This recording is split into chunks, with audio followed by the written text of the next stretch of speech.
welcome to our live news. My name is Blessing Ogwo. The news headlines.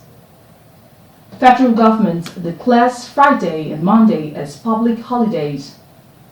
Nigeria's inflation jumps to 24.23% in March 2025.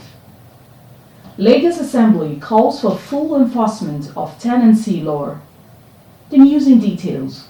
The federal government has declared Friday, April 18th and Monday, April 21st as public holidays to mark Good Friday and Easter Monday. As predicted by economists, Nigeria's headline inflation rate rose to 24.23% in March 2025, according to the official government data source, the Nigeria Bureau of Statistics (NBS). The rise in the country's inflation rate from 23.18% back in February 2025 to 24.23% in March 2025 has reflected a major increase in the rising commodity and energy cost in the last few weeks.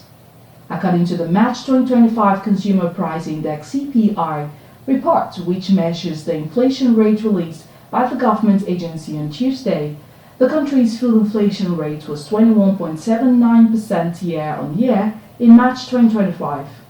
Honorable Saad Oluomo noted that the continuous increase in rents was contributing to the growing number of homeless residents in Lagos. Supporting the motion, Honorable Desmond Elliott, representing Surulere 1, revealed that rents in his constituency had spiked by as much as 100 to 200%. He attributed the increases of infrastructural development in the area, but stressed that such changes should not justify arbitrary rent hikes. Elliott demanded a review of the law, particularly the provision that mandates tenants to pay 2 years' rent upfront alongside commissions and legal fees.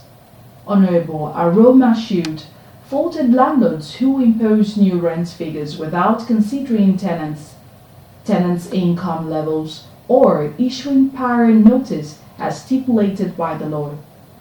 He also condemned illegal evictions which bypass legal procedures. Many people earning the minimum wage can no longer afford the room in Lagos. In Nigeria, records of the 30% of the world's annual 600,000 malaria deaths clinic that once served 300 people a day in the conflict-hit Borno state has abruptly shut down. Ibrahim and all the laid-off workers told AFP, following the withdrawal of American funding by President Donald Trump, the clinics have been closed and there are no more free drugs or mosquito nets, said Ibrahim.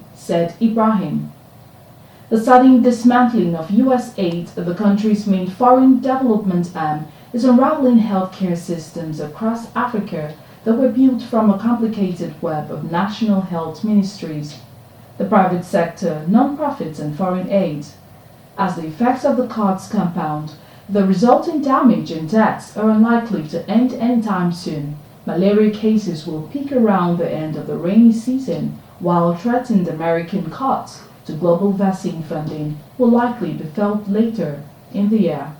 And on the foreign scene, U.S. music mogul Sean Diddy Combs pleaded not guilty to 2 new charges added to the criminal racketeering and sex trafficking case against him, which is expected to go to trial next month. The superseding indictment includes an additional charge of sex trafficking and one of transportation to engage in prostitution relating to a woman identified by prosecutors only as victim 2. Combs, 55, appeared in federal court in New York to deny the accusations that could spell more prison time if the multimillionaire entertainer is convicted. In the new charges, prosecutors say that over the course of 2 decades, Combs abused, threatened, and coerced women and others around him to fulfill his sexual desires, protect his reputation, and conceal his conduct. With employees and resources of this business empire, Combs created a criminal enterprise that engaged in crimes including sex trafficking, forced labor, kidnapping, arson, bribery, and obstruction of justice, prosecutors said. The hip-hop magnate is accused of sexually abusing people and coercing them into drug-fueled sex parties, usually using threats and violence, with prosecutors also alleging he forced employees to work long hours while demanding their silence. The trial is expected to start in May with jury selection, but U.S. media reported that one of his lawyers, Mark Agnifilo, said the defense might request a 2-week delay to examine new evidence. The judges gave the defense 2 days to make their request in writing.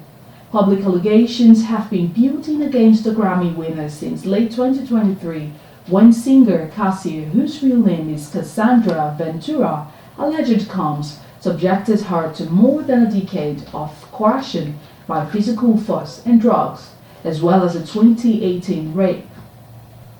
Along with the federal criminal case, Combs faces a mountain of civil suits that allege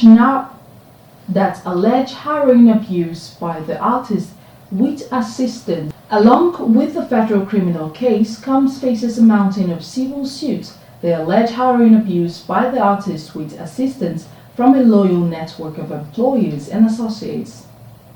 The rap superstar has been incarcerated since September, during which time he has started to look noticeably aged with a crop of salt and pepper hair. Thank you for listening. This is Alive News. My name is Blessing Ogwo.